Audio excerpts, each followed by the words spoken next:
Welcome back to Green Bee Explorer. Today I'm going to show you how I take care of my garden. Now my other garden, you can see it off to the left, but this is actually an indoor plant. I bring it out every summer and it grows about 6 inches by being out here. My hostas that I transplanted around my deck. What's great about these is I didn't have to dig out a garden. All I did was plant them here and they are choking out all the weeds and some of the grasses I didn't want there. And I mow slightly under them and it makes it so easy. This one right here is my hydrangea. This I just grew from the little sticks that you see. So from a friend's plant, I just chopped off 3 sticks. I kept it in water for all of winter and then it got a good root base. Then I transplanted it to a pot. Then from the pot, I'll be transplanting it into my garden, but only when it's really well established, which it's pretty close. Obviously, oh, you see my shadow, but I have my spices right around my deck just to choke out all those weeds. I don't want to deal with those. Some more herbs, and then here's the other side of my garden. I recently just watered, so that's why they look wet. It's a little bit more shaded here because of my tree, but I just wanted to show you how everything's filling in nicely. My roses, my Shasta Daisy is coming in. The bird you hear in the background is a finch. She is mad that I'm near her birdhouse, but we'll get away soon. Some more plants, and just wanted to show you, here's my rose bush, and then my foxglove. He's almost done blooming, but I'll show you some TLC I do to that later. You can see that in another video. Look for my foxglove video. And that's my garden so far. We're at the end of June, and I hope you enjoy, and please subscribe and keep watching. Here's my garden again in the morning. It's about a week later and everything is in really good bloom right now. I just wanted to show you back here. More of my diathis are blooming. My ground cover is spreading really well. The peonies that I planted is doing well. I had to water it a little bit more. It's a little bit limp just because it needs some water. So definitely if you're transplanting, water, water, water. It doesn't hurt. Another diathis hiding back there. My red ones are becoming very bold and beautiful back there. Tomatoes are coming in nicely. Bird bath, the birds are enjoying it. And so that one right there is my tick seed. And then obviously the diathis and lilies. My cone flowers are coming up. They're getting ready to bloom very, very soon. And my tomatoes are developing more. Got my cucumbers in the back. And this is my indigo. In another video you saw, it was kind of falling over, it was taking over my garden. That's because the seeds were inside of it. I removed all the seeds, then it became much taller, much more controlled, and a lot nicer, and it's not invading into my other plants. So keep looking here, and my green beans have green beans in them. Tiny little ones, so I'm debating when I want to pick them. Do I pick them early and enjoy the little bites, or do I let them get a little bit bigger? And then obviously my dahlias and my marigolds. So let me show you the other side of my garden. Here's my Shasta Daisy. Unfortunately, my clematis has been a little selfish and kind of clobbering her, but that's okay. So she is starting to bloom. I am excited. Now she is in partial sun, partial shade, and she would probably bloom a little sooner and a little bit bigger if she was in full sun, but I kind of like that she's staying nice and controlled and content in her little spot. She stays short, and that's why I like her in the partial shade. And you can definitely manipulate your plants that way. If it says full sun and you're okay with having a slower growing period, then you can put it a little bit in partial shade to help slow it down if that's what you desire. We are back at my foxglove, and I just wanted to show you that the blooms are almost done now, except for in the back. So let me show you on this side where more blooms have been taking off. They're a little bit shorter. Here's the other side of my garden. It's been filling in nicely. This is mostly perennials, no veggies, but got some more from my mini rose bush. I just love that one. That was just one of those little birthday gifts that I got picked up at the store. Someone else picked it up for me, but. And then my knockout roses are starting to bloom some more. You can see I've done some trimming of them as well. That's what that bucket is there for. And then just coming around, and my hydrangea is blooming nicely. I've been working on getting those to be that nice bright pink. I've been feeding it a lot of coffee grounds, and that definitely helped. Keep watching and see how the garden still grows. It's the beginning of August, and I just wanted to show you how my garden's coming along. My sunflower is doing really well, and finally my hibiscus is starting to bloom. I'm getting lots of tomatoes and more blooms through here, but I wanted to show you that my one little white coneflower is blooming. You can see right there. Also, my pink ones right here. I love these ones. Oh, you can also see that. I cannot recall the name off the top of my head, but I love these, but the rains got really heavy, so you can see they're all laying down on their side. They're supposed to be sitting tall like an iris, but keep going through. Oh, look, the squirrel got my tomato. I was waiting for that tomato. It was starting to ripen, and the squirrel came in and took some bites. I'll see that every few of my tomatoes will end up like that, but you can see they're turning green here. I've already picked quite a few, but we have some more red ones coming up. Love my zinnia. I'm so happy how that turned out. More tomatoes in the back. And of course, my marigolds, my green beans. I cannot get enough green beans. I have green beans probably every other day, every 2 days. Enough to feed 3 of us. So it's been really nice with that. Let me show you my other side. I'm going to show you how to take care of an indigo baptisia. In the fall, I left all the foliage on, as you can see, to help protect it from the winter weather. Now, I'm going to be coming in and trimming out all of this excess dead foliage down to, you can see the happy green growth coming through. When chopping out this excess dead growth from the indigo, you can always take your shears and cut it that way, but what's even easier is it falls and snaps out on its own. So you get to pull out the whole dead branch, which makes it so easy. And you can see I'm making a difference right here, and it's not going to hurt the plant that little bit of bending. Don't worry about that. See? You can already see some nice growth. Get some more right here. Pull that out. A little bend there. Pull it out. Right there. Alright, let's step back and see what it looks like. As you can see, it's already opened up a lot. And all I have to do is pull those out. I'll show you how it turns out in a second. That right there took me about 30 seconds. It was pretty easy. Again, and you can see it snaps right off from the bottom. The next thing I'm going to do is pull all those leaves out. But if you really wanted to, you can leave them in too. The only thing that is a little risky about that is if it begins to mold in there, which you don't want to do that. They love water, but they don't want to sit in mold, and that's what can get dangerous.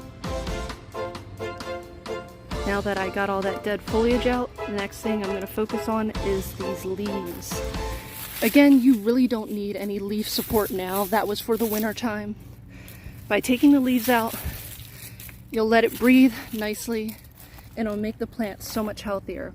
Another thing to note, this gets super, super tall and bushy. What you see now is like maybe a quarter of its size. It's going to bush out 4 times the size of this.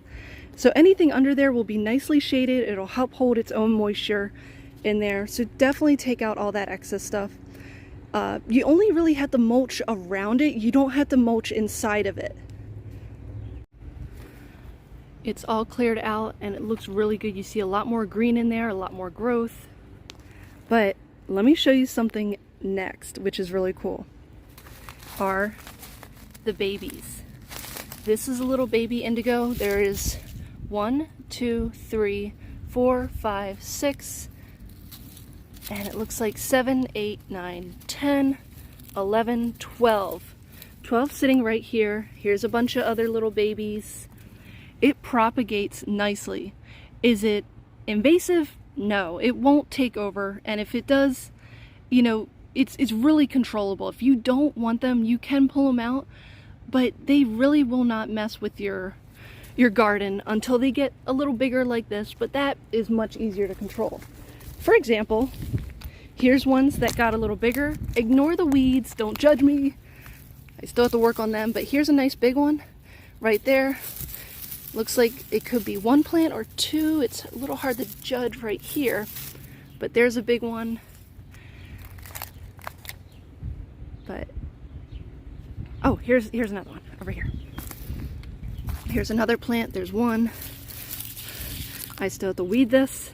Here's 2, 3, 4, 5. There might be a 6th one in there once I pull out those weeds.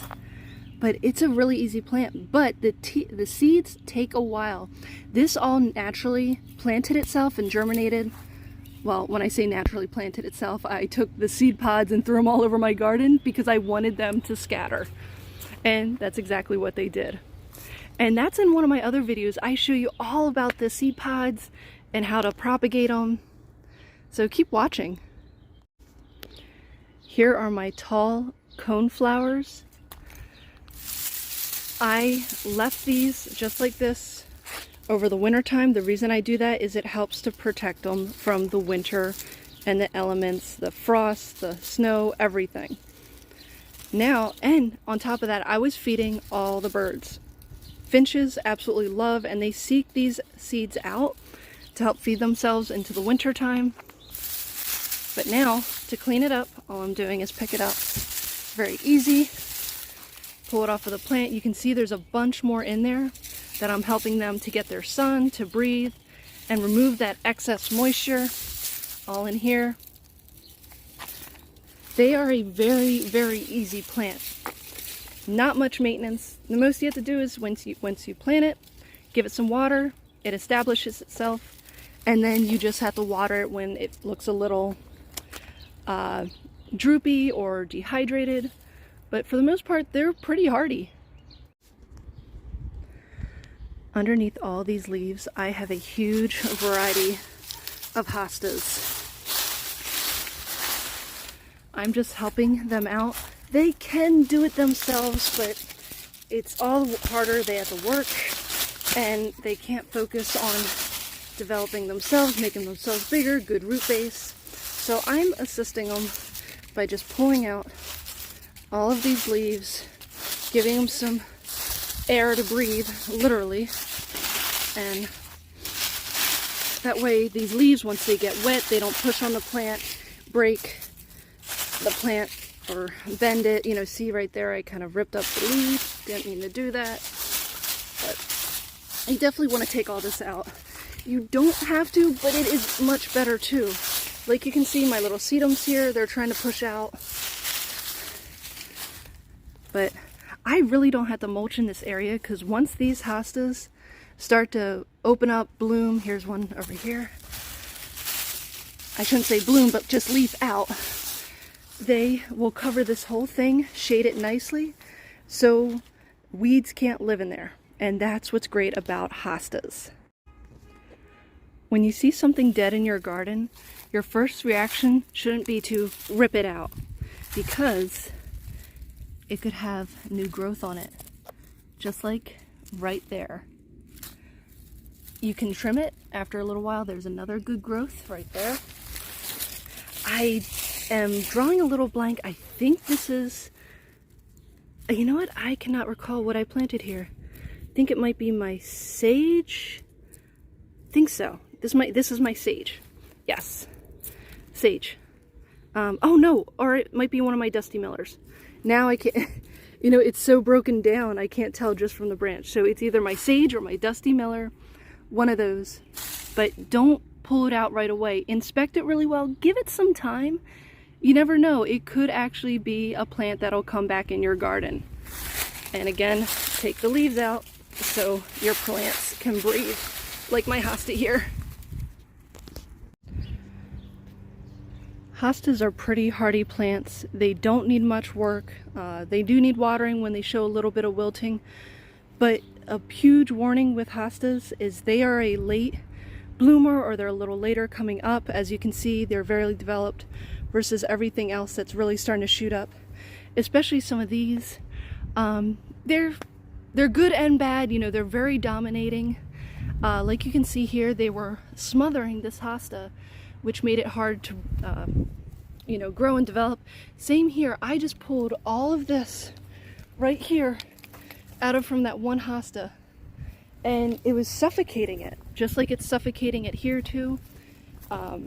Just be careful your other plants that bloom sooner or come up sooner. They can suffocate hostas, and then that's how you lose your hostas. Over here I have another one. Let me find it. I hope it didn't suffocate it already. So just be a little careful that I might have lost that one. Hopefully it'll come in a little later. But yeah, this one was completely smothered, couldn't breathe. Oh, here's one that was getting smothered, couldn't breathe right there. I know there's another one in here. I had to find it. This is my hydrangea plant, and it's covered in leaves right now. I'm taking all of these leaves out. It is at this point suffocating. See the growth right there. All these leaves are suffocating. Now that we're out of the fall weather, or I should say the winter weather, the leaves helped it before, but it's not helping it anymore. Taking all this out, you can see all that new growth and existing growth trying to come back. This one used to be in about 75% sun, but now, because of the tree, it is in about 80% shade now, with a little bit of sun that's trickling in, other than when the sun hits it on the opposite side. So that means that this one will probably just stay green. It's a low chance that blooms will come. You can see as the shade started to develop, it only had a few blooms. If you want good blooms from a hydrangea, make sure to get it into sun. But there are certain types that like shade too, so make sure you research which one you have and see what they like. But in this case, mine likes sun and wants to bloom in the sun. So I will have to transplant it to get it to bloom again. Once I pulled a lot of those leaves out, you can see there's a lot of green growth in there. And a plant, it looks like it's starting a lot from the bottom, sending out new shooters, like that one right there. But it's not doing much on top. So the whole thing must be dead on top. No, don't chop it yet.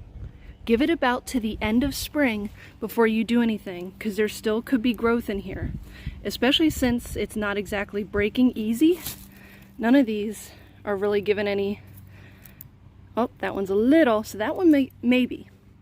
But don't chop down your hydrangea unless you really know it's dead. Like right there, if I broke that one off, I would have lost that little piece right there, that itty bitty one. I'll zoom in a little. See that little itty bitty one? I'm gonna wait till about end of spring to about midsummer to decide, okay, what part of this is actually dead. Then I chop it down to one node above where there is growth. So if it's right here, that's the only growth, I would chop it up here. You can chop it right down to the base, but there's a chance that this could come up, but it's also not 100%. It's up to you. For example, I didn't see anything on this, but look, there's a little piece of growth right there that I would have chopped out. Be careful how you chop up your hydrangea. This is my Wisteria plant. I've been growing it for about 3 years now, and what I'm training it to do is actually become a tree. I'm slowly weaving each one of these when they're, nimble and flexible. I'm weaving them into each other little by little and getting it, once it starts to grow a little bit more at the base, it'll expand and then they'll all lock together, and that's how it creates more of a tree shape. In the wintertime, never ever cut this down. Just let them grow. Don't cut them, except for if you have little shooters, which you'll notice those right away. It looks completely different from the plant. But once these start to have, the shooters are obvious because they're not all, pretty and flexible. It's not pretty right now, but you'll be able to judge really easily, and then just keep weaving them together and you'll start developing a tree. But with wisterias, I probably might not get blooms between 7 to maybe 10 years from now. So it's going to be a long wait, a fun project. This is my rose of Sharon in the springtime. It gets really, really tall, about 6 to 7 feet tall. And right now I'm going to be taking all this dead branches off. And what's really nice about it is all of these branches now are hollow, but never, never, never pull them out of the ground because it starts to bud right there. If you pull them out or break it, which I made the mistake of breaking one right there, I lost a whole bunch of buds, which I jokingly tried to bury it. It won't do anything. There's a little bit of root, but you can see right there that bud I'm gonna lose, unfortunately, because I knocked it down. But it's hollow. You come over here, it's really simple. I'm going to try and do this one-handed. It's just cut, and it's really easy. This branch weighs about 1/10 of a pound. And I'll keep going through this whole thing. Keep following. It only took me 1 minute to cut all this down. There's the results. But whatever you do, don't throw it away. Don't throw it away. This is absolutely the best bonfire, fire starters. Break it into little pieces, put it in the bottom of the bonfire, and your fire will kick on in a second.